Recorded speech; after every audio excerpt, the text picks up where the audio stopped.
একেলগে 5 বন্ধুৰ জানাজা।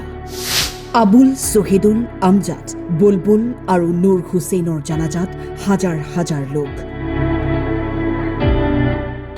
আমজাদ নাই, বুলবুল নাই। 5 বন্ধুক মৃত্যুৱে যেন মাতি নিছিল অৰুণাচললৈ।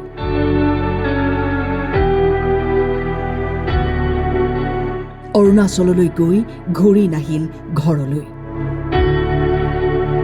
অসমৰ পৰা বজাৰ কৰিবলৈ অৰুণাচললৈ গৈছিল 5 ব্যৱসায়ী বন্ধু। শুকুৰবাৰে পুৱাই ঘৰৰ পৰা ওলাই গৈছিল আটাইকেইজনে।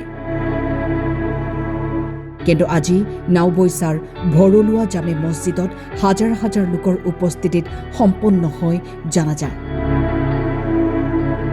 অৰুণাচলৰ পাহাৰীয়া পথৰ পৰা পিছলি শ শ ফুট তলত বাগৰি পৰে বলেৰ' বাহনখন। 5জন মানুহ আছিলে গাড়ীত, 5জনৰ পৰা 4জনে পৰিছে। সেয়া মই দেখাই আছো, সেই তলত সেই নদীখনত পৰিছে। 3000 ফুটমান তলত গাড়ীখন ৰাস্তাৰ পৰা বলেৰ' গাড়ী ভাগৰি পৰিছিলে। গাড়ীখন তাতে পৰি আছে আৰু 4জন তাতে পৰি আছে। আমি এজনক সংকটজনক অৱস্থাত। ওৰে নিশা 5 যুৱকৰ মৃতদেহ পৰি থাকিল তলত আৰু এই ঘটনা পোহৰলৈ অহাত সমগ্ৰ অঞ্চলজুৰি শোকৰ ছাঁ। মৃত যুৱক কেইজন নাওবৈচাৰ একে গাঁৱৰ বাসিন্দা আছিল